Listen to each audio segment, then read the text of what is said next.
Hey, you crazy cats! Welcome to Leaving Crazy Town, where we navigate the roller coaster of relationships, mental health, and personal transformation with humor as our trusty seatbelt. Hi, I'm Sarah, and with my buddy Finn, we're here to share our real stories, expert insights, practical tips to help you break free from codependency, reclaim your life, and find freedom. So whether you're wrestling with boundary issues, craving connections that won't ghost you, or just here for a front row seat to the wild ride of self-discovery, you've come to the right place. So buckle up, we're leaving Crazy Town. Welcome to Leaving Crazy Town with Finn and Sarah. What are we going to talk about today, Sarah? Hello, Finn.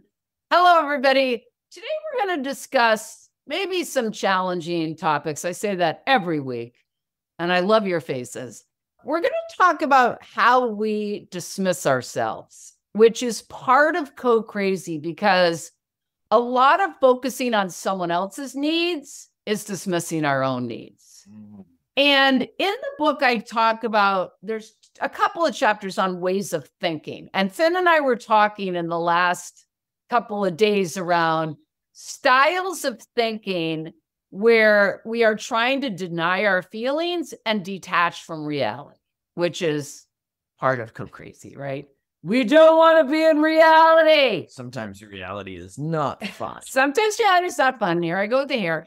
And also that's what addiction is as well. I mean, addiction is all about, we don't want to be in reality. But reality for me often is getting an awareness that I wish I didn't have about a situation or a feeling or a scenario or whatever. Yes. And the thinking comes in when that awareness rises up, and then I'm like, oh, no. Exactly. Which part of denying addiction, and I talk about this in the book with Co-Crazy, and I know everybody's probably heard these things. We rationalize, we deny, we minimize. I only drink beer and wine. I heard that so you don't know how many times I've heard that. We romanticize. It was really great in the first 5 years of my marriage, even though they now have been married for 25 years.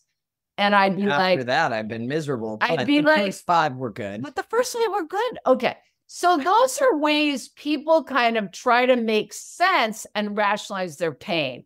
One of the things in the book we were talking about was the terms, and I bring these up because I heard them from clients a lot, and we've talked about hearing them from sponsees or friends. And they're the following phrases: I don't care, I don't know, and I'm confused. So I never admit to being confused, but I don't care and I don't know I use quite frequently. All right. So those phrases I've heard a lot. I've probably said a lot, especially around what restaurant go to eat at. I don't care. Let's just eat. So those phrases, I want people to think about. Do you say those in your life when you're asked a direct question? And part of what those phrases manage, like we were just saying, is the truth. Sometimes we don't want to see the truth. Sometimes we don't want to have an awareness. Sometimes we're just not ready, which is okay. We can do that.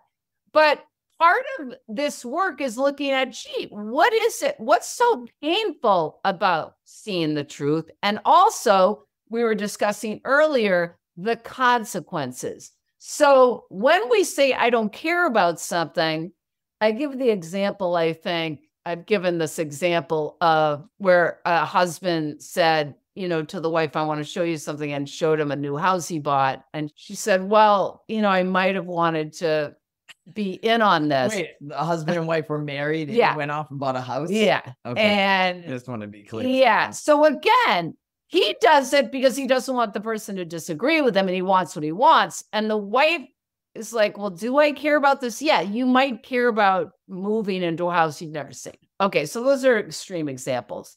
So we were going to give some examples about times we may have said, I don't care, or I'm confused, or I don't know, when really it's a way we don't want to see the truth about something in our life. All right. Or share the truth. Right. So we'll give a couple of examples, and then we want you guys to think about, do you say these things in your life? Do you notice certain relationships where you're rationalizing? This would happen a lot. Someone would be in a bad relationship, and Finn and I were discussing this earlier, where we kind of start rationalizing a lot of their behaviors, but it's because we don't want the relationship to end. So we just kind of say, oh, well, that's okay, they do that, or that's okay, they do that, or that doesn't really bother me. It's not something that bothers me. It's not a big deal. Yes. It's only once in a while. And yes, if I don't think about it, it doesn't bother me. I don't know. So think about if you do that in your life, who you do it with the most, and just think about, geez, am I in denial about something? All right. So do you want to give an example of an arena in your life where you may dismiss yourself and say, I don't care, I don't know? Well, one of the things we were talking about earlier, I'll just give this example, is if I get asked to go eat at a place that is not really conducive to me having something that fits with my food plan. Yes. And I'm already feeling a little anxious or whatever, I would often say, I don't care. Right. Sure. When inside, at the time the question's being asked, I know, like, say it's a pizza place. I don't eat pizza. It's my favorite food, but I don't eat it. Right. My abstinence, I just got back. I'm feeling really good about it. I want it. And then all of a sudden, I'm agreeing to go to a pizza place where I can't really eat anything except for like a bland salad. It's not going to be satisfying. And I'm agreeing to that. It's not what I want to do. And then part of me is also fearful that I'm going to give up my abstinence, which is something I really want, which often would happen. I would end up eating the pizza and then feeling really bad and mad with myself because I didn't do what I wanted to do, you know? Exactly. So again, it's a way we dismiss our own needs, which we're going to talk in future videos about what our needs even are. I start with, in my head, like, well, it's not that big of a deal. I'll just have a salad. There's something, this is what I'm thinking. I'll just, you know, whatever. And then by the time I'm at the pizza place, I'm now doing the old, well, it doesn't matter if I have pizza. It's not going to like ruin my abstinence. I'll be okay. You know, I'll start my food plan again tomorrow. I'll eat better tomorrow. Then before I'm even got the pizza in my mouth, I'm convinced that I overreacted about being a food addict and I probably don't really need to be on a food plan anyway. And this isn't because I don't want to be. It's all the rationalization to make the decision okay.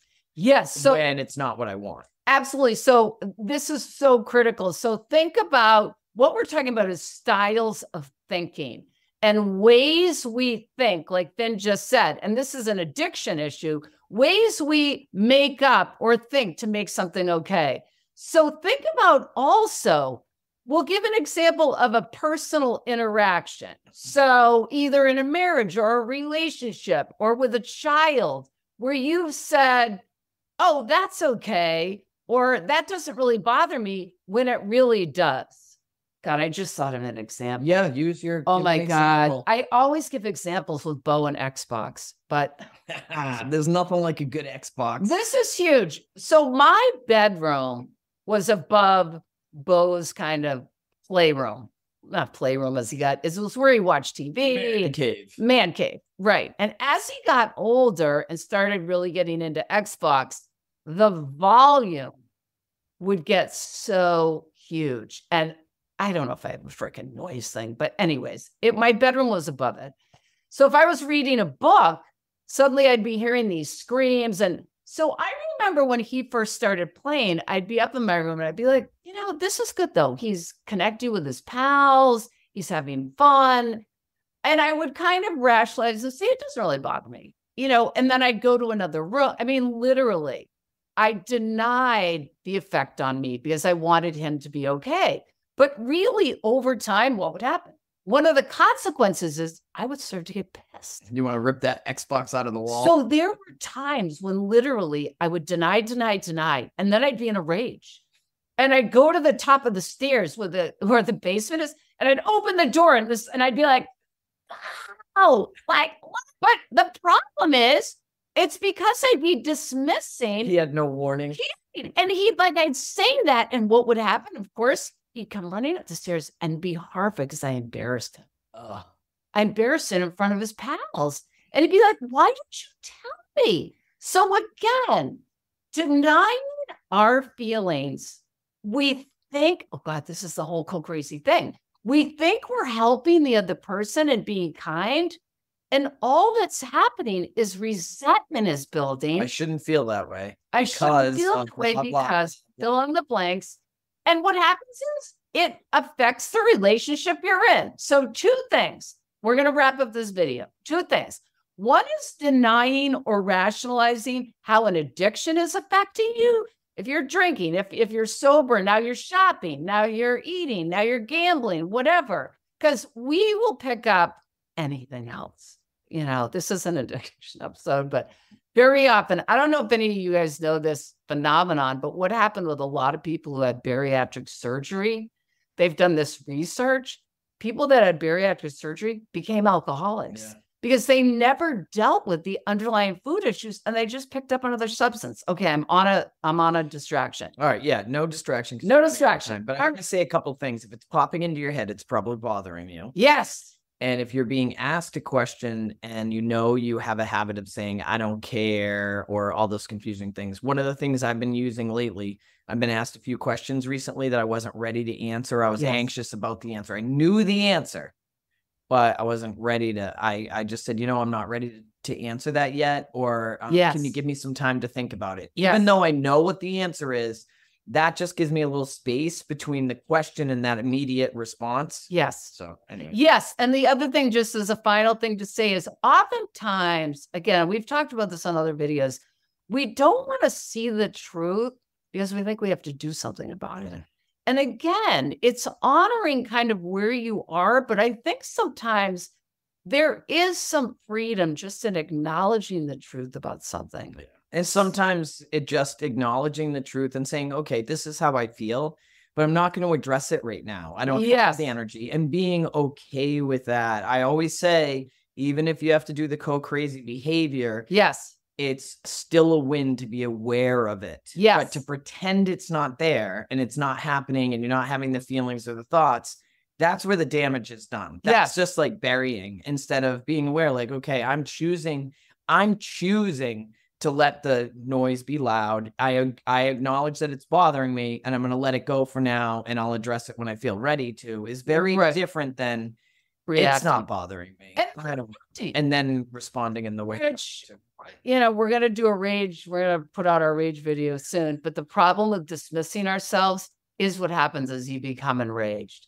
And then either you're going to express the rage or you're going to have to think of other ways to repress it. Again, we're leaving Crazy Town, a tool, just like Finn said, if you have a decision or if you notice this thinking is getting crazy, try to sit quietly with yourself, even for a minute. Ask yourself the question and see if the answer comes to you. Because a lot of times the answer comes in the quiet. We love you. We're leaving Crazy Town. Thanks for listening to Leaving Crazy Town. We hope today's episode offered you valuable insights and tools to help navigate your relationship. If you found our discussion helpful, please rate, review, and subscribe to our podcast. And share it with a friend. Misery loves company, right? Stay connected with us on social media and visit our website for additional resources and updates on future episodes. Until next time, remember that breaking free from codependency is a journey, and we're here to help you every step of the way. And hey, if all else fails, at least you'll have a few left. So buckle up. We're leaving Crazy Town.